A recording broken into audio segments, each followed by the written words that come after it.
Estos dos versículos han sido el fundamento de esta serie importantísima que es la fe.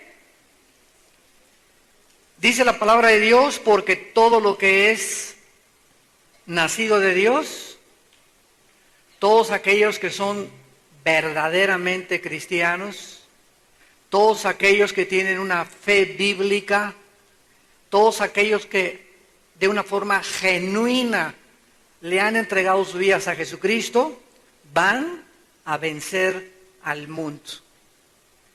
Vamos a vencer no solamente el enemigo que traemos dentro, el que está fuera de nosotros, y las tentaciones, la vanagloria, la fama, el poder que el mundo en que vivimos, como una trampa, nos está ofreciendo. Y esta es la victoria que ha vencido al mundo, nuestra fe. O sea, la fe bíblica es tan importante que es una de las doctrinas, podríamos decir, columna vertebral de la vida cristiana, y al mismo tiempo es una de las doctrinas más mal enseñadas actualmente en las iglesias cristianas. Siendo que es tan importante la fe, hemos confundido la fe con la credulidad, hemos confundido la fe con experiencias místicas. Pues yo creo que Dios me va a dar un carro el año que entra, y yo creo que todo va a salir bien, y yo creo, ¿verdad? Tengo fe en que mi hijo va a sanar. Espéreme tantito, hermana, esa no es fe, esa es esperanza. Vamos a ver que si no está fundamentada la fe en lo que la Biblia dice, no es fe. Entonces confundimos nosotros muchas veces la esperanza que traemos en que en algo va a suceder. Yo tengo esperanza que mi hijo se convierta, ¿verdad? Bueno, ahí hay un poco de fe porque la Biblia dice, serás salvo tú y tu casa. Hay un poco de respaldo. Si tu hijo le entrega su vida, y si tú le hablas a tu hijo, y si tú le das testimonio a tu hijo de Jesucristo. Entonces hay que diferenciar entre las promesas y los juramentos de Dios. Vamos con mucho orden desde el principio. Las promesas de Dios son condicionales. Si mi pueblo sobre el cual mi nombre es invocado, oraren y buscaren mi rostro, sí, o sea, si lo hacemos, yo sanaré su tierra. Si guardas mis mandamientos, si los guardas, te voy a bendecir. Hay condiciones para que las promesas de Dios sean una realidad en nuestra vida. Pero cuando Dios dice, juré en mi ira, no entrarán en mi reposo, como en Hebreos capítulo 4, los juramentos son diferentes de las promesas, en que las promesas son condicionales, y cuando Dios jura, no hay nada, absolutamente nada, que pueda contradecir o impedir lo que Dios ha dicho. Cuando Dios determina una cosa, tú puedes ayunar, tú puedes orar, puedes irte a la villa de rodillas, puedes sacrificar, puedes hacer lo que quieras, no vas a cambiar la mente de Dios. Entonces tenemos que aprender a diferenciar lo que es las promesas de Dios y los juramentos de Dios. Lo que es la fe bíblica, porque la fe es por el oír. Si no es por la Biblia, no es fe. La fe es por el oír. Hermano, yo quisiera tener la fe de usted. Bueno, es que no te la puedo contagiar, porque ahora ya todo es a la marucha, es un cristianismo a la marucha. Venga y reciba la unción, y reciba esto, y reciba una unción más fresca, y reciba más fe. Todas estas cosas son antibíblicas.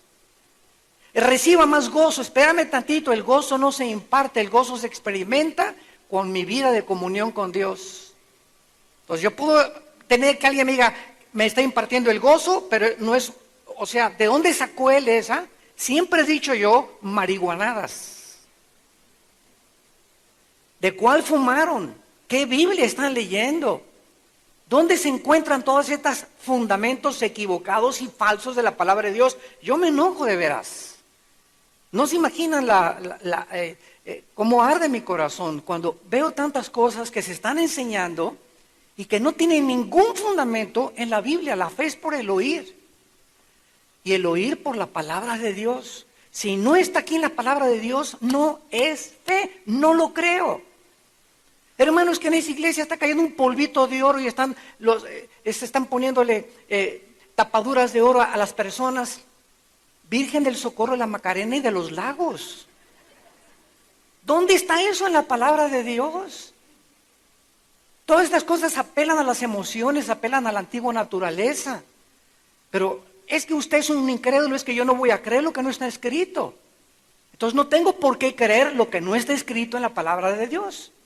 Tenemos que apegarnos a la palabra de Dios para que nuestro fundamento sea absolutamente seguro. Dice la Biblia, ¿verdad? ¿Quién es el que vence al mundo sino el que cree que Jesús es el Hijo de Dios? Vamos a Hebreos capítulo 11 y vamos a comenzar para terminar esta serie tan importante en establecer los fundamentos de la fe bíblica.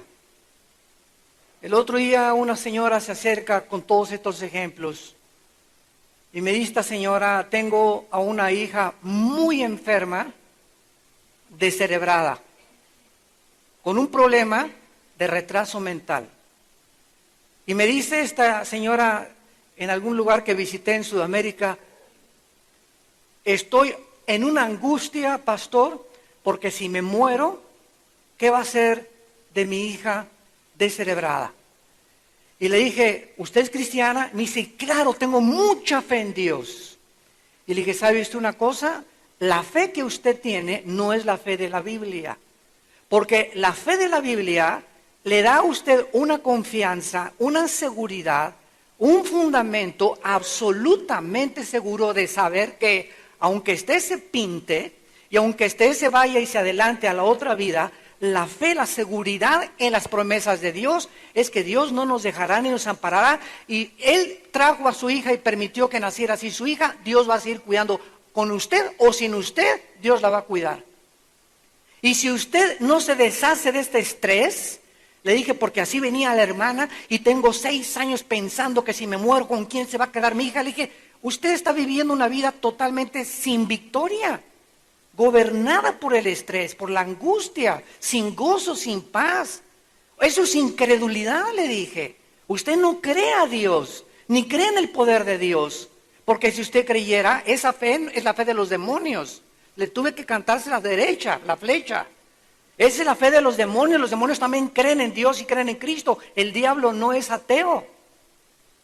Pero la fe bíblica, como vamos a ver, es un fundamento, es una confianza en que las cosas están seguras y si yo me voy, Dios se va a encargar de mis hijos, de mi esposa, de tu esposo, de tu casa. Esa es la fe bíblica. Y esa confianza, esa paz, esa seguridad que nos da la palabra de Dios, eso es lo que hace a Dios estar contento con nosotros. Porque sin fe es imposible. ¿Qué es imposible? ¿Qué significa imposible? Que no es posible. O sea, no hay manera de agradar a Dios, ni de que Dios esté contento con nuestra vida, hasta que Él nos vea que confiamos en Él. Que Él es bueno, que Él va a proveer, que Él no nos va a dejar, no nos va a abandonar, que Él es nuestro pastor, que nada nos separará de su amor, ni desnudez, ni frío, ni calor, ni principados, ni lo presente, ni lo porvenir. Y cuando nosotros vivimos de acuerdo a esa confianza, tranquilos, es esa tranquilidad la que proyecta que estamos confiando en Él. Mientras tu vida no esté caracterizada, escúchame muy bien, mientras tu vida no esté caracterizada por la paz, por la tranquilidad, y no por la angustia, ni por el estrés, ni por la preocupación, no es verdad que tienes fe. Porque la fe se tiene que manifestar forzosamente con la paz interior, que es un sentimiento de que todo está bien. Y aquí están los temblores y las tormentas y los tornados y el dólar cae y cae el petróleo, pero yo sé en quién he creído. Y Él es mi pastor y nada me faltará. Y aunque ande en valles y de sombras y de muerte, Y aunque muchas veces la vida no sea valle, si tengamos que subir y tengamos que bajar, no tendré miedo de nada ni de nadie, porque en Él he confiado. Y el bien y la misericordia me seguirán después de mi vida, porque en Él está mi confianza. Es pues la fe, Hebreos 11:1, la certeza de lo que se espera, la convicción de lo que no se ve. La fe, pues, es en primer lugar una certeza. En segundo lugar, una convicción. Nótenlo ustedes bien con microscopio. Hay dos palabras que el Espíritu Santo escogió para definir la fe. Una certeza, una convicción. Muy bien, vamos a profundizar y a ver la etimología de estas palabras griegas en el original para saber exactamente qué es lo que el Espíritu Santo nos trata de decir. La palabra certeza es la palabra griega upostasis, con H, upostasis, que significa literalmente permanecer debajo o lo que provee la base para algo. Viene de upostasis. En otras palabras, la fe verdaderamente en Dios nos da un fundamento para pararnos en algo sólido. Si yo no tengo un fundamento donde pararme y donde mi casa esté edificada, van a venir los ríos y los vientos y las inundaciones y mi casa se va a derribar. Porque necesito un fundamento en mi casa, mi vida, para que vengan la falta de empleo y la muerte o problemas morales en la familia, o persecuciones o traiciones, y yo no me mueva, ni me amargue, ni me deprima, ni me frustre. Necesito un fundamento fortísimo porque la vida da muchas vueltas. Entonces, cuando tenemos un fundamento fortísimo y hasta que vienen las pruebas sabemos si estamos parados sobre la roca, si nuestro fundamento es realmente Cristo y la Biblia, y si realmente hemos creído en Dios, o si solamente es una credulidad y una fe, que es la fe del carbonero. ¿Y usted en qué cree? En lo que mi mamá me enseñó. ¿Y su mamá qué le enseñó? Pues que en esta olla se tiene que cocer la carne. Y a su mamá, ¿quién le enseñó que la carne se cose en esa olla? Mi abuela. ¿Y a la abuela quién le enseñó? La bisabuela. Entonces vemos que esto se transmite como una tradición, no como una fe. Entonces mucha gente hace, yo creo, la religión de mis padres. ¿Y cuál es la religión de tus padres? Bueno, el catolicismo, o eran mormones, o eran budistas. Muy bien, esto que te transmitieron a ti no es fe, es una tradición, es una creencia. Acuérdense diferenciar entre fe y creencia. Tú recibiste una creencia, todos hemos recibido creencias. Cuando yo era comunista y cuando era ateo, recibí la herencia de Carlos Marx, de Engels, la dialéctica materialista. Y me profundicé en el comunismo, y me profundicé en todo lo que es el marxismo y el capitalismo y la lucha de clases y la burguesía y el proletariado, etcétera, etcétera. Recibí toda esa enseñanza como un fundamento falso, donde yo creía que yo estaba bien parado y que eso era la solución para el mundo y para los sistemas de gobierno, etcétera, etcétera. Pero cuando vengo a la Biblia me dice que mi fundamento es totalmente falso. Y así como en 1989, Mikhail Gorbachev tuvo que ir al Vaticano y decirle a Juan Pablo II, nos hemos equivocado en Rusia con el sistema comunista al habernos aislado del mundo capitalista, y en Rusia está en la pobreza más grande. Más de 12 años hemos aparentado ser una potencia tremenda y estamos muriéndonos de hambre. Confesamos que abajo el muro de Berlín y derribemos ya la división del comunismo y del alemán oriental y Alemania occidental, y estamos convencidos que nos equivocamos, y así como caen los sistemas comunistas nos damos cuenta. ¿Por qué? Porque no tienen un fundamento. Lo que eran antes ya no lo son ahora. El otro día oí, ¿verdad?, que un presidente de Sudamérica que acaba de morir fue a Cuba y fue al Papa y se confesaron. Y para ser comunista tienes que ser ateo, Virgen del Socorro. Elige un grupo de filósofos que tenía unos amigos míos, ¿verdad? Es increíble cómo todos los sistemas de filosofía están siendo derribados ante nuestros ojos. ¿En qué está basado la filosofía del comunismo y del ateísmo? En la negación de Dios. Tú no puedes decir soy comunista y creo en Dios. Es como decir, ¿verdad? Soy de las Chivas y de la América. De aquí para abajo mi camiseta dice Chivas y aquí dice América. No, espérame tantito. Llegas al estadio, ¿verdad? Y te tienes que decidir. ¿Te vas con la porra de la América o te vas con la porra de las Chivas? Tienes que definirte en tu vida qué eres, Barcelona o Real Madrid. Entonces tienes que definir en tu vida en todas las cosas. Tú no puedes decir soy de las dos cosas, porque eso le llama la Biblia tibieza. Y Dios abomina a los tibios, a los que tienen un pie aquí y un pie acá. Tú tienes que saber que el que no recoge con Cristo desparrama. O eres o no eres. Eres cristiano y defiendes la fe y no te da vergüenza y ante tus amigos y ante tu familia, sí soy cristiano, ¿y qué? O eres una persona tibia que cuando te conviene eres cristiano y cuando no te conviene no eres cristiano. Entonces todos los sistemas de filosofía están siendo derribados. El comunismo, el ateísmo, el agnosticismo, el hedonismo, el pluralismo, todas las cosas que tú me menciones no tienen fundamento, porque el fundamento son hombres. ¿Quiénes inventaron esos sistemas? Hombres como tú y como yo, endebles, con pies de barro, inestables, inseguros. No sabemos lo que sabemos como lo deberíamos de saber. Solo hay un hombre que vino al mundo y dijo, yo soy la verdad. Y todos aquellos que oyen mi voz son de la verdad. Porque para eso he venido al mundo, para dar testimonio de la verdad. Ese fue Jesucristo. Y ese es mi héroe, ese es mi Salvador, ese es mi Señor, ese es al que yo quiero seguir. Porque es el único que nos puede dar fundamentos para poder vivir y soportar las tormentas de la vida. Si no tienes a Cristo y no es tu fundamento Cristo, tu vida tarde o temprano va a ser derribada. La fe es la certeza, el fundamento de aquello, vean ustedes lo que dice a continuación, que se espera.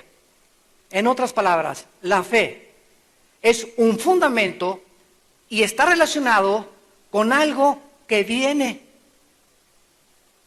¿Me van siguiendo? Con lo que se espera. Si ya lo tienes enfrente, si ya lo estás viendo, ya no es fe. Esto es muy importante de asimilarlo. Porque hay personas que dicen, bueno, si yo veo que ese paralítico se levanta ahorita y comienza a caminar, voy a tener fe en Dios. Espérame, tu fe no está basada en la Biblia y la fe bíblica es por el oír. Tu fe está basada en lo que viste y esa no es fe. Eso solamente es una creencia que no te va a durar 2 o 3 días. Porque cuando tú ves un paralítico que se levanta y camina, no vas a decir creo en Dios, no. Tus emociones fueron afectadas, tus sentimientos fueron afectados y te maravillaste y nos asombramos. ¡Ah! Se paró, o un ciego está viendo y yo sé que ese niño era ciego. ¡Qué maravilla! Realmente Dios existe. ¿Qué Dios? ¿Cuál Dios? ¿De quién estás hablando? Los hindúes tienen 6 millones de dioses. Creo en Dios, el diablo cree en Dios también. Pero no es el Dios de la Biblia, porque al Dios de la Biblia lo obedeces y te sometes a Él. Entonces, los milagros no son para producir fe en nosotros. La fe es por la palabra y por el oír la palabra de Dios. Si no es el origen de nuestra fe, la Biblia no es fe. Y cuando vengan los ríos a tu vida, o el divorcio a tu matrimonio, o los ataques a tu vida, o las traiciones, o la pérdida del trabajo, y entonces creas que Dios te traicionó, que Dios te desilusionaste de Dios. Yo le decía ayer a un hermano pastor, en toda mi vida pastoral que yo llevo, 7 de cada 10 personas, esto es en mi caso particular, 7 de cada 10 personas que he conocido en mi vida, cuando enfrentan problemas, sienten que Dios los traicionó o se desilusionaron de Dios. 7 de cada 10 personas que he conocido que se dicen cristianas. Y ya oíste a don Pancho, sí, perdió el trabajo, su esposa lo dejó. ¿Y qué está haciendo? Ahogado de borracho en Tlaquepaque. ¿Pero por qué? Porque don Pancho no tenía fundamento, vino a la iglesia 5 años, pero cuando vino la prueba no tenía cómo sostenerse. ¿Y qué hizo? Al no tener un fundamento, se tuvo que refugiar en el alcohol, en las drogas, en los placeres, o otros en el suicidio. Porque se le cierra totalmente el panorama y mejor se quitan la vida. ¿Por qué? Porque no tienen fe, no esperan nada. La fe nos da esperanza en el futuro, que las cosas van a mejorar. Lo que les decía a mi hijo Caleb hace unos momentos, tenemos que confiar en que el futuro nos trae algo mejor, porque somos hijos e hijas de Dios. Y la vida abundante que Cristo nos vino a dar es para que sepamos que mañana, si hoy está mal, mañana no va a ser igual, o la semana que entra no va a ser igual. Y si hoy te dejó tu esposo, y hoy te dejó tu esposa, y tú te mantienes creyendo sin moverte en tu fundamento, no te imaginas las bendiciones que Dios tiene para aquellos que esperan en su gracia futura, en su misericordia. Muy bien, ahora veamos a continuación, ¿verdad? En el versículo 1, que la fe aparte no solamente es una certeza, sino que la fe es una convicción. Esta palabra convicción es la palabra elechos, como suena elech con E de Enrique, elechos, CH, elechos en el griego. Y significa estar convencido o absolutamente seguro. En otras palabras, ¿quién nos da la certeza y quién nos da esta convicción? Porque para que yo pueda estar cierto, seguro, bien fundamentado, necesito algo que me dé ese fundamento que por nacimiento ninguno nació con ese fundamento. Y para que yo esté convencido que lo que yo creo es verdad, ¿quién me lo va a dar? Bueno, la respuesta es, la certeza nos las da la Biblia, las promesas de la Biblia, y la seguridad nos las da el Espíritu Santo. O sea que si tú no tienes al Espíritu Santo, aunque seas católico, bautizado y remojado, aunque seas bautista, protestante, evangélico, mormón, unitarista, luz del mundo, no importa la religión que tú me digas que tú tienes, si tú no tienes al Espíritu Santo, y el que no tiene al Espíritu Santo no tiene a Cristo, porque Cristo es en la persona del Espíritu Santo que entró a nuestra vida, Romanos 8:9, el que no tiene al Espíritu no es de Cristo, no tienes la fe de Dios, no es la fe que te va a sostener, y somos sostenidos, Romanos 11, por la fe. Es la fe la que nos va a poder ayudar a llegar al final de nuestra vida, santos de Dios. Es la fe la que hizo que Pablo llegara al final de su vida en un calabozo, en una prisión romana, el apóstol de Dios, el león de Dios, el hombre más grande después de el cristiano más grande que ha existido en la historia ha sido Pablo de Tarso. Y ese hombre muere solo en un calabozo, esperando que al otro día tal vez lo echaran a los leones. ¿Y qué es lo que le dice en su segunda carta a Timoteo capítulo 4? He peleado la buena batalla, he echado mano de la vida eterna, he peleado la batalla de la fe. Y estoy esperando con gozo, o sea, no está en el calabozo Pablo, tantas personas que les prediqué, tantos bienes que hice, voladín. Así no termina Pablo. Pablo dice con gozo, o sea, no se trata solamente de llegar al final de nuestra vida, sino llegar al final de nuestra vida contentos. Me traicionaron, me corretearon, me dejaron, me apedrearon, hicieron y el otro de esas cosas, pero ¿sabe una cosa? ¿Qué es lo que me está esperando después en la otra vida? El gozo y las aflicciones del mundo presente no son comparables con las glorias que hemos de tener adelante. Romanos 8:29. Entonces, ¿qué es lo que nos hace proyectarnos? Estamos esperando algo mejor en esta vida y en la otra vida. Y como cuando tú tienes esta esperanza de que algo viene mejor, vives contento y vives con gozo. Vives tranquilo. Y no, ay, ¿qué pasa si me muero? ¿Y qué pasa con esto? ¿Y qué pasa con aquello? ¿Y qué pasa si me quitan el seguro social? ¿Y qué pasa si no soy diputado? ¿Y qué pasa si yo no gano la belleza latina? ¿Y qué pasa si no gano bailando con un sueño? Y tantas babosadas que salen por ahí en la televisión. ¿Y qué pasa con esto? Ya los vemos, pues no gané. Y parece que se les cayó el mundo. No ganaron un mugroso concurso de baile y hasta el hospital acaban. Otros hasta el manicure. Al psiquiátrico se los tienen que llevar. Otros hasta se suicidan porque no ganaron baile por un sueño. O porque no ganó Miss Universo, porque no ganó Miss América. O porque no es el futbolista número 1 del mundo, porque no le dieron el Balón de Oro en este año. Y así ponen sus esperanzas, están esperando algo ilusorio, vano, sin propósito, sin sentido. Pero cuando tenemos nuestra fe en Cristo, esperamos algo más glorioso, algo que le va a dar más sentido. Aunque haya perdido todos los premios y todos los reconocimientos en este mundo, pero salvé mi alma. ¿De qué le sirve a mucha gente ganar el mundo si pierde su alma? Yo que ya ganaste Miss Belleza Latina y Miss Universo. Vean a esas mujeres en 5 o 10 años. Y ya eres actor, y ya te dieron 2 Óscares en Hollywood. Ve esas vidas en 10 años después, 5 años después. Eso era todo lo que representaba para ellos eso. Ahí tienen su Balón de Oro, velos 10 o 15 años después.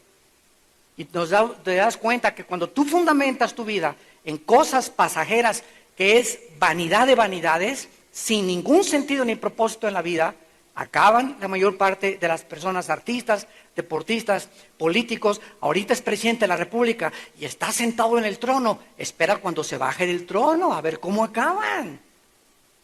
La mayor parte de ellos, el 90% divorciados o refugiados, otros se les va la onda pero grueso. Entonces nos damos cuenta, ¿verdad?, de que todo el mundo está con un fundamento en su vida equivocado. Y Cristo viene a nuestras vidas a enseñarnos cómo vivir y cómo tener victoria sobre cualquier circunstancia que podamos enfrentar. Muy bien, vamos ahora a seguir profundizando y veamos ahora a continuación, pues, que la fe, en conclusión, no está relacionada con 2 realidades. Con el futuro, porque es la certeza de lo que se espera, y con lo invisible, la convicción de lo que no se ve. Otra vez, para que quede bien cimentado, la fe está relacionada con algo futuro. Si no estás esperando algo mejor en tu vida, no es fe. Mentiras, vives en incredulidad. Y la raíz de todos los pecados es la incredulidad. El creer que Dios no es bueno. El creer que Dios no va a cumplir su promesa. Y es una guerra de promesas. Tenemos las promesas de Dios: satisfacción, prosperidad, seguridad, esperanza, gozo, paz. Y viene el enemigo, el diablo, y nos promete: no, lo que Él te está prometiendo, Dios, yo te lo prometo más rápido. O te lo prometo de otra forma. Dios te dice: no cometas inmoralidad. El diablo dice: te estás perdiendo de placeres físicos. ¿A quién le vas a creer? Es todo. De eso se trata toda la vida. ¿A quién le vas a creer? ¿A quién le vas a creer? ¿A Dios o al diablo? O que si le crees a Dios, te esperas. Porque la fe espera. Yo espero mejor que Dios me traiga a ese varón, a esa mujer, para casarme, y no me echo el brinco como el Borras y me caso con cualquiera que pase. ¿Por qué? Porque yo espero que Dios me va a dar algo en el tiempo de Él. Este trabajo que me están ofreciendo un trabajo para cometer fraudes, para robar, para transar. Pero si yo tengo fe, yo espero que es que no tengo trabajo y me están ofreciendo esto, pues rechaces esa promesa que el enemigo te ofrece, y si tienes fe, espera en el tiempo de Dios.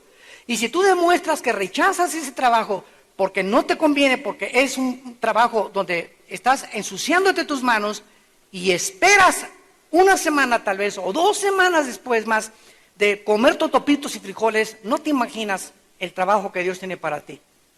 ¿Por qué? Porque esperaste en Él. Porque esperaste en Él. Te casas y te echas el brinco como chapulín y te casas con esa muchacha, y te das cuenta, ¿verdad?, que no era la muchacha que tú creías, pero no, yo no me voy a casar absolutamente seguro, ¿verdad?, de que la persona como la que voy a casar, ya se la puse a Dios, ya le dije, Señor, si no es para mí, quítamela, si no es para mí, quítamelo. Yo quiero hacer tu voluntad. Cuando Dios ve esa actitud en nosotros, Dios le da lo mejor a aquellos que le dejan escoger a Él. Esa es la fe, esperar que Dios tiene lo mejor para nuestra vida. Vayamos al Salmo 27 y veamos claramente algunos ejemplos en la Biblia para poder compenetrarnos en la fe de Dios, la fe que viene a través de la Biblia y ejemplos de hombres como David, como Abraham, como tantas galerías de héroes de la fe que tenemos en la Biblia que nos pueden ilustrar qué es realmente la fe. Dice en el Salmo 27, estos versículos me encantan. Salmo 27:13, ¿hubiera yo desmayado si no creyera? Vamos por orden. Qué lindo está esto. A ver, ¿me hubiera yo desguanzado? ¿Me hubiera ido para abajo? ¿Me hubiera sentido que mis problemas me aplastan si no creyera? ¿Qué hizo que David no se desguanzara? Los problemas no lo aplastaran, Saúl detrás persiguiéndolo para matarlo. ¿Qué hizo que él se mantuviera arriba del caballo sin pase la del tequila patrón? O pásame ese bachichazo de mota del Acapulco de la Golden. O vámonos con las chavas. Sí, todas las señoras y las mujeres son iguales. Éntrele, compadre, a jugo viva Zapata. ¿Qué es lo que hace que no recurramos a anestésicos y a puertas y a salidas falsas? Creer. ¿Hubiera yo desmayado si no hubiera creído? Como él mantuvo su fe y su confianza en Dios, nunca David se pudo desmayar, ni derribar, ni ningún enemigo acabar con él. Sigamos leyendo. Hubiera yo desmayado si no creyera. Ahora vean ustedes qué es lo que quería David. Que Dios es bueno. Esto es importantísimo.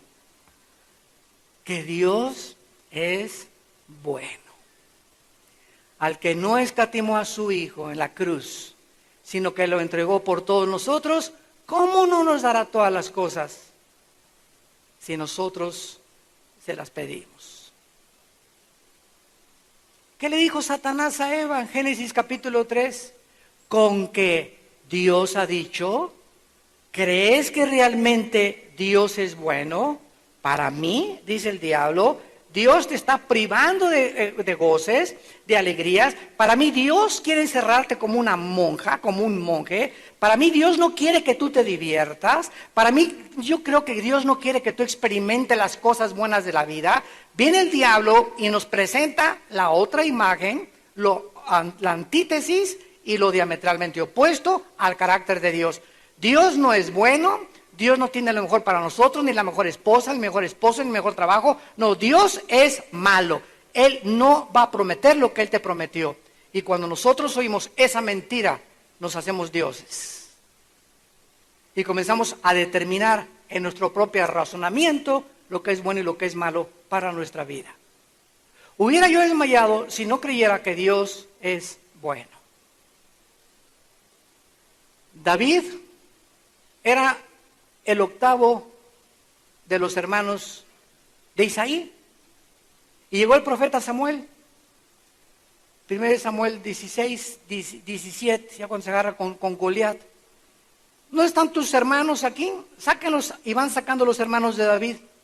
Y viene uno, ¿verdad? Y viene el otro y todo. Y David no estaba entre esos hermanos. Allá estaba en el campo. Era pastor de ovejas. Todos hermanos diplomados con certificados, licenciaturas, etcétera, etcétera. Y él era pastorcito de ovejas, el que tal vez iba a tener el peor futuro de todos. Porque los hermanos eran los preparados, él no era el preparado. Y era el escogido de Dios. Porque Dios escoge lo vil y lo menospreciado para avergonzar a los sabios. Entonces manda a traer a David, y cuando David viene, ¿verdad? Él es el escogido, dice Samuel. Dios no ve lo de afuera, Dios ve el corazón. Él es el hombre que Dios había preparado. ¿En dónde? En el campo lo preparó Dios, no en la escuela, en el campo lo preparó Dios para ser el rey de Israel, el segundo rey más poderoso, tal vez el más poderoso que Israel ha tenido. Y entonces el Espíritu Santo unge a David, y pasaron casi 10 años sin que fuera rey, porque es ungido de una forma profética.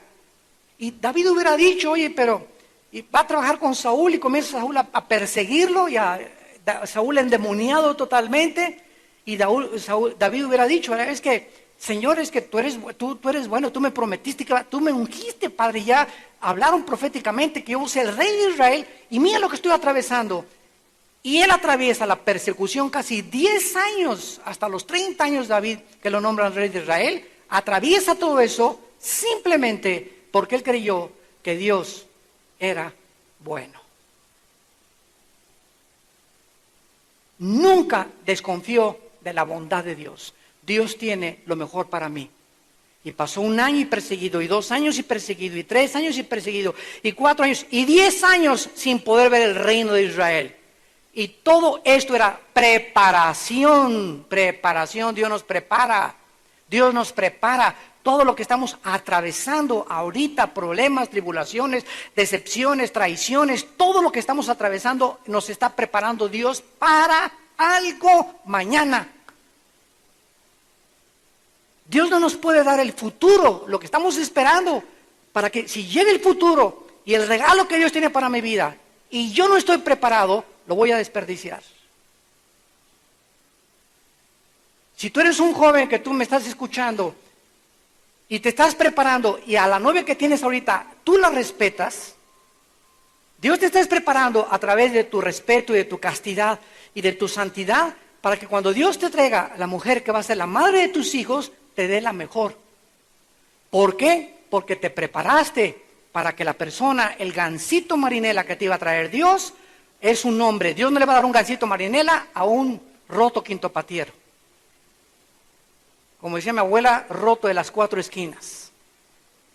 Dios quiere un gansito, una muchacha linda, para un hombre que va a ser su pastor, un hombre que la va a dirigir, un hombre que la va a cuidar, que la va a considerar, que va a ser caballeroso con ella, que la va a tratar bien. Dios nadie ensucia aquello que ama. Entonces, tú tienes que prepararte para el matrimonio de esta forma, tienes que prepararte. ¿Quieres un buen trabajo? Ahorita vendes tacos, ahorita vendes hamburguesas. ¿Eres honesto? Y de los 10 pesos das un peso de diezmo a Dios. ¿Estás siendo fiel con lo poquito que te está entrando? ¿Estás siendo honesto con tus hamburguesas y en lugar de meterle jamón de pavo le estás metiendo tripa del perro que mataron en el periférico? Dios nos está preparando para mañana, para la semana que entra, para el mes que entra. Y no podemos pasar a otro nivel, ni subir a otro nivel, si no hemos pasado el segundo o el primer nivel. Estamos reprobados. Y quiero decirles con mucha tristeza que hay muchos cristianos que nos escuchan por la televisión también, que tienen 5 o 10 años en kinder, en primaria. No han podido pasar a la secundaria, a la prepa, mucho menos a la universidad de Dios, porque siguen dando vueltas en la vida, como los judíos en el desierto. Círculos y vueltas y vueltas. Un círculo es un punto geométrico donde sales y regresas al mismo lugar. Una recta es un punto donde sales y siempre la recta es hacia adelante.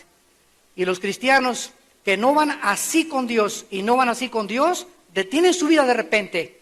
Y si no sigues con Dios, te sales y comienzas a dar vueltas. Y ahí te puedes quedar 2 años, 3 años, 4 años, 15 años sin llegar nunca a la tierra de Canaán. Porque no crees que Dios es bueno y que su gracia futura es mucho mejor que lo que el enemigo te ofrece en esta época. Hubiera yo desmayado si no creyera que veré la bondad de Jehová. Aguarda a Jehová, ahí está, aprende a esperar en Él. Esfuérzate, esta palabra chazak en el hebreo, Esfuérzate significa mantente firme, no cambies, anímate. Todo esto significa la palabra chazak, con Z, chazak y con C al final, en el hebreo. Mantente firme, no te me achicopales, idioma de México, no te me amedrentes. Como dice mi papá, no chille, agarre piedras. Ese es el ánimo que nos da la palabra, no las emociones, la palabra. ¿Por qué me voy a animar? ¿Por qué me voy a mantener firme? Porque Dios es bueno. Y yo he conocido la voluntad de Dios. Y cuando siempre tengo dudas, volteo y recuerdo la cruz. Y cuando veo que parece que tengo dudas de que Dios es bueno y que me traicionó Dios y ya me dejó, volteo a la cruz otra vez. Y en la cruz me vuelvo a reafirmar que de tal manera me amó Dios, que dio a su Hijo. Y si me dio a su Hijo, ¿no me dará lo mejor?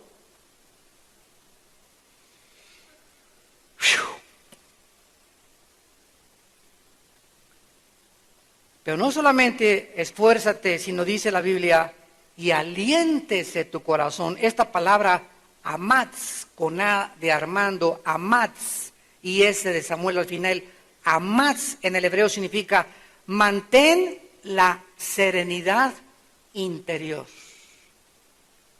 Mantente tranquilo, sé valiente, se tradujo en Josué 1:8. Josué, esfuérzate y sé valiente, ¿se acuerdan? Se usó las mismas palabras, chazak y amaz. Josué, vas a enfrentar guerras, ciudades cananitas, enemigos, nunca te pongas. Ay, mamacita, un ecuanil, por favor, un chocho. Mantente tranquilo, mantente seguro, mantente con paz. ¿Por qué necesito la serenidad, Señor, para conquistar a mis enemigos? Porque si no tienes paz interior, no me puedo comunicar contigo.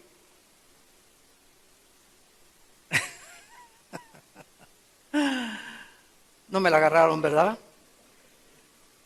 Dios no puede tratar con una persona que está como alambre eléctrico. Ay, Señor, mi hija, mi hijo, ¿y qué voy a hacer? Ay, pastor, ore por mí. Cállense, chamacos, no están molestando, llego aquí. Ninguna persona puede discernir la voz del Espíritu Santo hasta que no haya paz en su corazón. Yo no puedo venir a la Biblia en la mañana o antes de acostarme como alambre eléctrico. En la mañana, ay Señor, y hoy tengo que enfrentar problemas, y mi trabajo, y la escuela, y esto y el otro. Sereno moreno, tranquilízate primero. Y ya que estés tranquilo, dice Dios, hasta que tú estés tranquilo, hasta que tú manifiestes serenidad, vas a discernir mi consejo. Cualquier otro estado mental o emocional que no sea la paz, te va a llevar por caminos equivocados. Por eso Jesús dijo, mi paz les dejo. Juan 16:33, mi paz les doy. ¿Por qué es tan importante Jesús que dice, les dejo algo y se las doy? Porque esto fue lo que gobernó durante toda mi vida. Jesús toda la vida, jamás Jesús anduvo, Pedro, vámonos, córrele que ya se me hizo tarde. O en la última cena, a las 5 de la mañana vienen por mí, a las 4 de la mañana vienen por mí. Ya cállese, no me estén molestando ahorita, Judas, tú eres el culpable de todo lo que me está pasando. No, ¿verdad? ¿Sabes qué, Judas? Que Dios te bendiga. Lo que vas a hacer, Juan 13, hazlo pronto. Me vas a entregar, yo sé que me vas a entregar, hazlo pronto. Esta última cena en paz, partimos el pan. Esta es la última vez. Fíjate la seguridad de Jesús en todo. Esta es la última vez que parto y veo este vino con ustedes. Jesús sabía que era la última cena.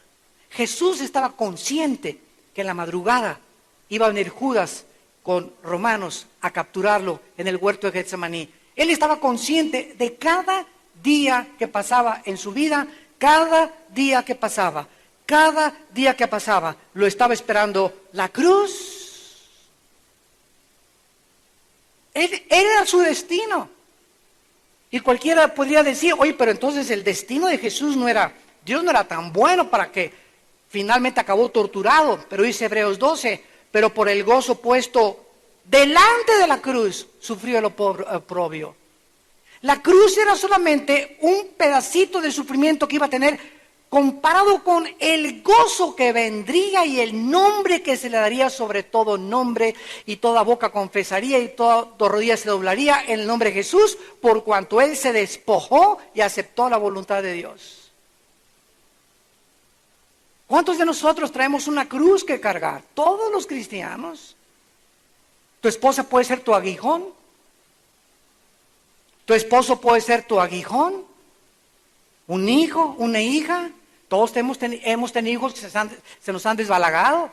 Ninguno es San Crisóstomo ni San Crisomoro. Todos tenemos problemas. Alguien se puede atrever a decir, es que mi matrimonio siempre ha sido de 2 querubines. Mi esposa y yo nunca hemos tenido desacuerdos, nunca nos hemos peleado. Nadie puede decir, he pasado épocas en que quisiera crucificarlo a el cara de cocodrilo de mi esposo. He pasado tiempo en que yo he querido crucificar a mi esposa. Todos hemos pasado porque los sentimientos bajan y suben y las emociones, pero el compromiso, ¿verdad?, es uno. Dios es bueno y ahorita esto va a pasar, viene algo mejor si resistimos en la fe.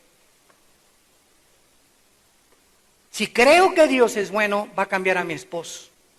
Yo necesito permanecer y esperar el tiempo de Él.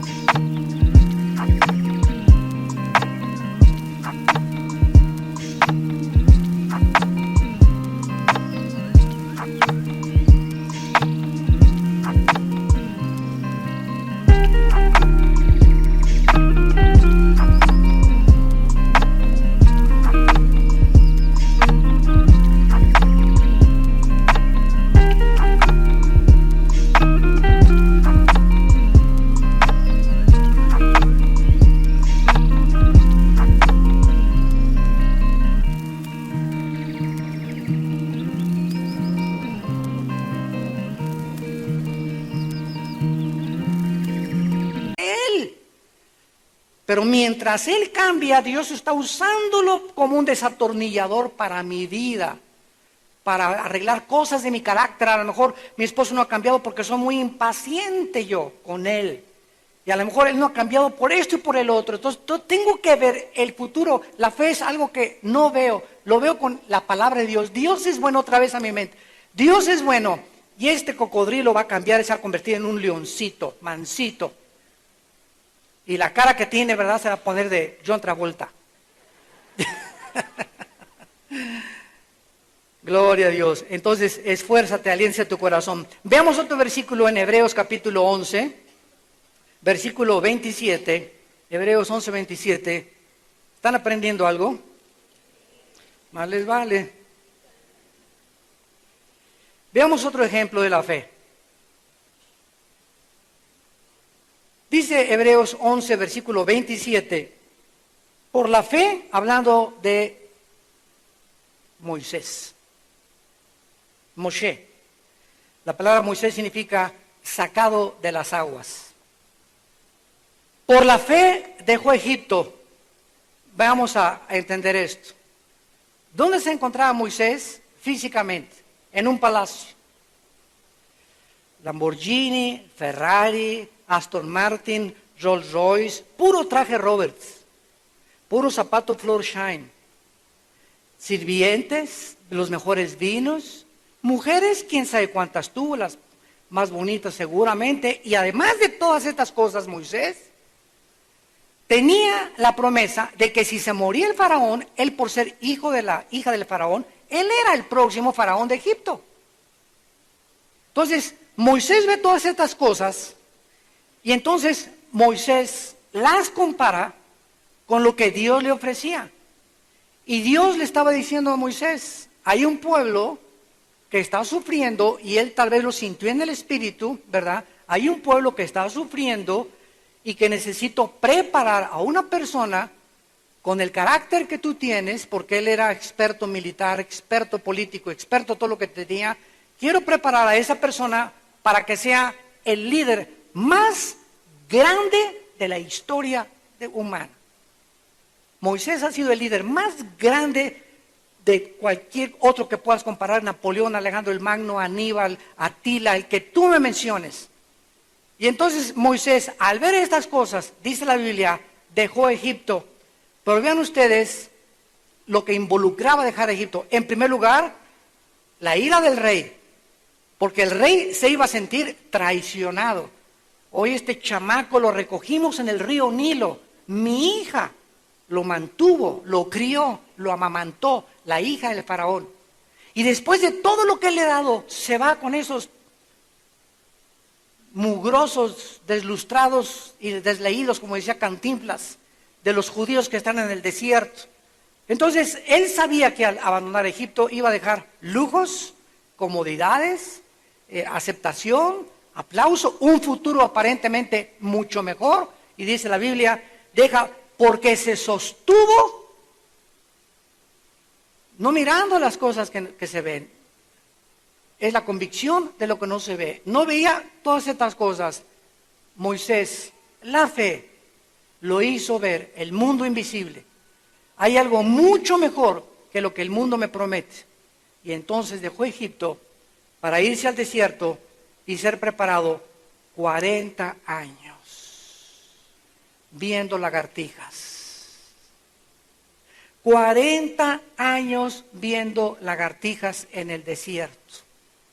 Para que todo lo que aprendió en Egipto, Dios le mostró que no le iba a servir para la escuela del silencio, porque ese es en ese silencio donde Dios nos habla y nos prepara en el matrimonio, en la soltería, en la universidad.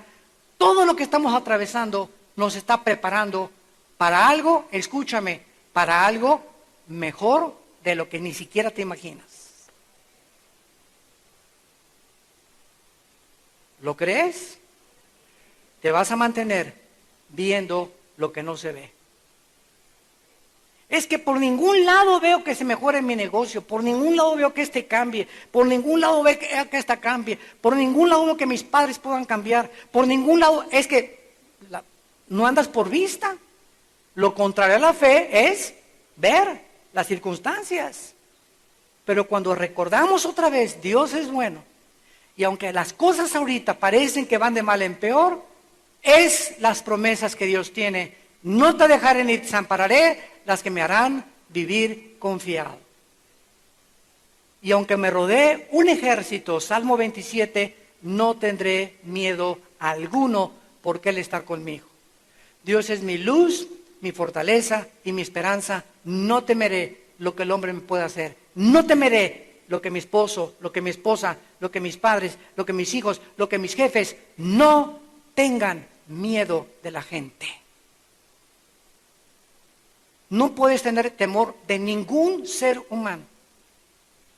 No puedes tener temor del diablo. Y no puedes tener temor ni de los terremotos, ni de los tsunamis, ni que se caiga el edificio, ni que se caiga el avión, porque cualquier temor que entre a mi corazón saca el temor de Dios. A Él temed, a Él es debida el temor, dice Jeremías. Veamos otro ejemplo, Juan capítulo 11, versículo 39 y 40. Marta y María, se les muere su hermano Lázaro. Y dice en Juan 11, Evangelio de Juan 11, versículo 39 y 40. Dijo Jesús, quiten la piedra. Marta, la hermana del que había muerto, le dijo, Señor, hiede ya. O sea, ya apesta. Tenía 3 días ya Lázaro. La sangre ya se había descompuesto. ¿Por qué es de 4 días? Jesús le dijo, ¿no te he dicho que qué? ¿Que qué?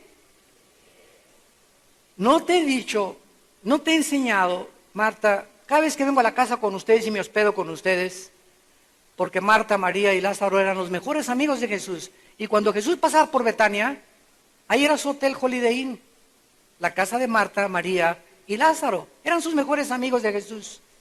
Imagínense a Cristo hasta las 11, 12 de la noche. Qué privilegio, ¿verdad?, para estos tres hermanos, tener al Salvador en su casa, dándoles un estudio bíblico.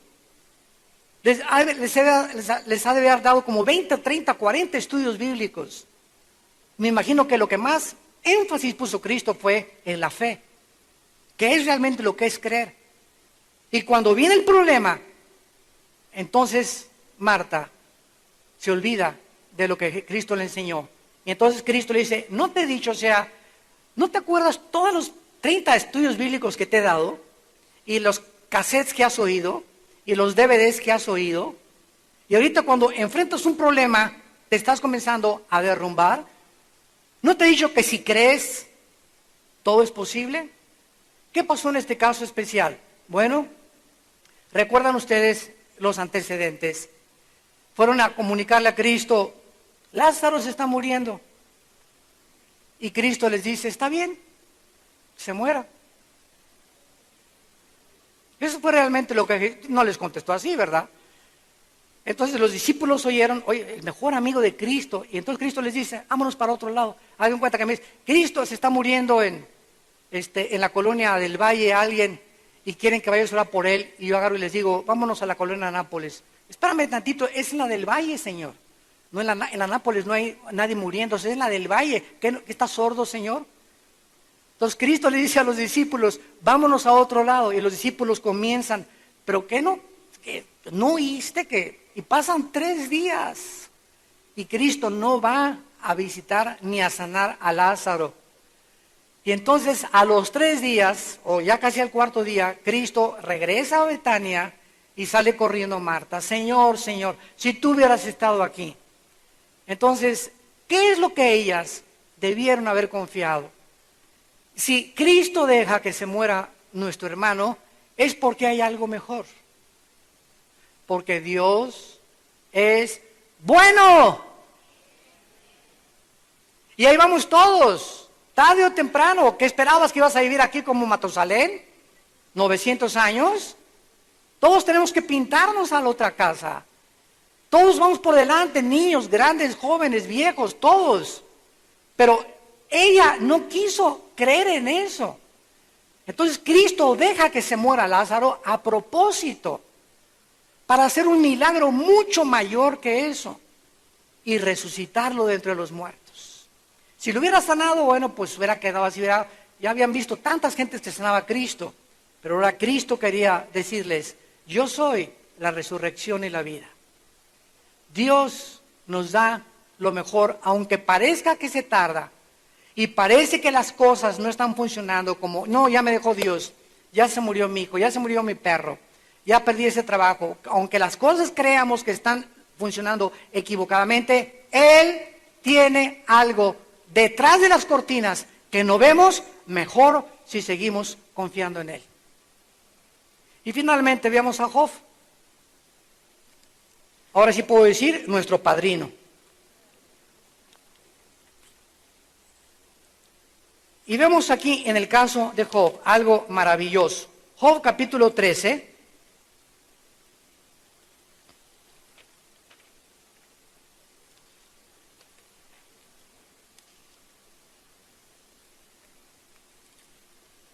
¿Quién no conoce la historia de Job? Un hombre honrado, íntegro, justo, bueno, padre de familia, buen esposo, fiel a su esposa, fiel a sus hijos, trabajador. No había tacha en la cosa de Job, y de repente pierde a sus hijos, pierde su negocio, pierde sus propiedades. Cualquier hombre en la condición de Job, sin que él tuviera el fundamento que vamos a ver tenía en Dios, se hubiera derribado cualquier hombre, cualquier mujer. Cualquier hombre se hubiera suicidado. Cualquier hombre hubiera, hasta la señora, la esposa, vino y le aconsejó que maldijera a Dios. La esposita que te botas, Job. Maldice a Dios, y todavía la señora, y le dice, y muerte, viejo, de una vez. Y a pesar de, o sea, ¿hay algo que puede haber más contrario a nuestra vida que eso? O sea, no saber, dice Job, Señor, pero yo sé que tú eres bueno y yo sé que castigas el pecado, ¿verdad? Pero ¿qué pecado puede haber en mi vida para que eso fuera un castigo? Porque los amigos trataron de hacerle ver que había algo en pecado, por lo cual él estaba sufriendo lo que estaba sufriendo. Y no era nada de pecado lo que él estaba sufriendo, aunque sale purificado, ¿verdad?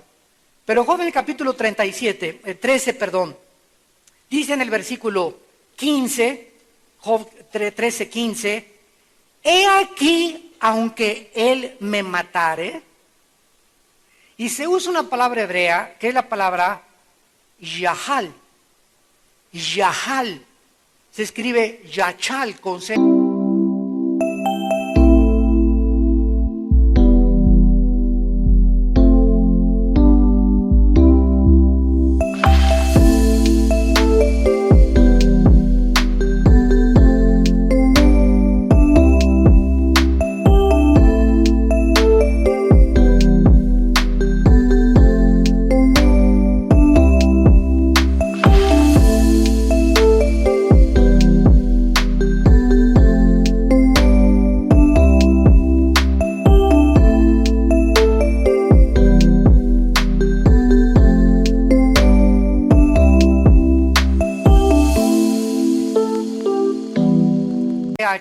Pero se pronuncia Yahal, que significa, aunque me quite la vida, seguiré confiando en que Dios es bueno. No entiendo nada de lo que me ha pasado. No entiendo por qué estoy enfermo de la punta de los pies a la coronilla de mi cabeza. No entiendo qué está pasando en el mundo invisible. Las cosas que se ven a mi alrededor, todas me son contrarias. Y mi esposa me dice que me muera. Una porra viejita de vez en cuando, ¿no? Muérete. Vienen 3 amigos, los mejores amigos de él. No, Job, ¿sabes una cosa? Hay algo en tu vida que está pasando, que es que por todos lados es un hombre. Yo no creo que hay ningún hombre en la historia de la Biblia o en la historia humana que haya sido puesto bajo esa presión como Job. Por eso en Santiago 5 se usa la paciencia de Job. Aunque él me matare, aunque me muera de esta enfermedad, seguiré confiando en él. Y al llegar al capítulo 42 del libro de Job, que ahí es donde termina este libro maravilloso que nos enseña qué es la fe, se le aparece Dios, le muestra el universo, le muestra todo y le enseña a Job que él estaba trabajando detrás de las cortinas y le muestra que su proyecto es mucho más grande que la corta vista que tenemos. Y entonces Job declara y dice: ahora te veo y me aborrezco en el polvo. Yo hablaba cosas que no entendía y oscurecía la sabiduría sin tener entendimiento. Y esto a mí, en mi vida privada, me ha ayudado como ustedes no se imaginan, porque cuando oigo hablar a los famosos ateos en la televisión, o cuando tengo debates con científicos o físicos, matemáticos o sociólogos o arqueólogos que hablan y por aquí y por allá, y Dios, y esta presidenta en Monterrey que está hablando de Cristo, que se ha aparecido, pues diles entonces que Monterrey está bajo el diablo ya porque estén contentos. Cuando vimos tantas irracionalidades en el mundo a nuestro alrededor, comentaristas, deportistas o artistas que porque son famosos ya los ponen como autoridades para hablar de moral en la televisión. Nos damos cuenta, ¿verdad? Cuánta soberbia intelectual y filosófica gobierna las mentes de los seres humanos. Hablan barrabasadas, sandeces, tonterías. Hablan y sapos y ranas brincan de muchas conversaciones que oímos, tan vulgares, tan carentes de sentido, de propósito, de razón, de una lógica elemental. Pero es la condición en la que la Biblia nos dice que ha caído la raza humana. Por eso nosotros necesitamos la fe. Confiar en que Él es bueno. Que su propósito para mi vida, para mi familia, para mi matrimonio, para mi trabajo es lo mejor que Él tiene. pero es una promesa condicional si yo sigo hasta el final confiando en Él. Gracias por tu palabra, Padre. Gracias, Señor, porque esta es la fe que ha vencido al mundo. Esta es verdaderamente nuestra victoria. Saber que tú, Señor, si a tu Hijo no lo perdonaste, a nosotros sí nos perdonaste y a tu Hijo no lo perdonaste. No lo perdonaste para entregarlo en nuestro lugar. Y ese acto magnífico, majestuoso en la historia del universo, donde el Hijo de Dios baja a este mundo a no estimar el ser como su Padre, a despojarse no de su divinidad, sino de sus derechos, de sus prerrogativas para usar sus poderes en el mundo y ponerse bajo la sumisión del Padre y lavarnos los pies. Nos enseña, Señor, que ese es el camino que debemos de seguir, el camino de la humildad, el camino de la confianza en ti. Y nuestra fe no es una credulidad vana y barata, sino que está basada en que ese hombre Jesucristo, tu Hijo, resucitó a los 3 días de los muertos. Y con su resurrección, nuestra fe permanece. Porque nuestra fe no está basada en dogmas, ni en mandamientos, ni en dichos, ni en ritos, ni en liturgias, ni en ceremonias, ni en sacrificios.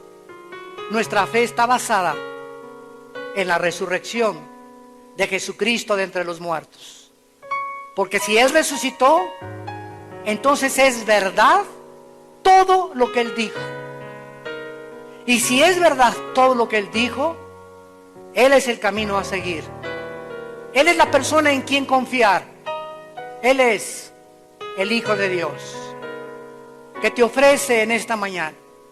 Y a ustedes que nos ven a través de los medios de comunicación masivos, te ofrece sus manos taladradas, su cabeza coronada de espina y sus pies perforados para decirte te amo.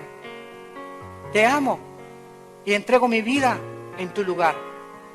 Y Él te pide en esta mañana que te arrepientas de tus pecados, que creas lo que Él hizo en la cruz y que le recibas como tu Salvador y Señor en tu corazón con estas palabras. Dile ahí desde tu lugar: Señor mío y Dios mío, creo que tu Hijo a los 3 días volvió a vivir, que en esa cruz con su sangre pagó por mis pecados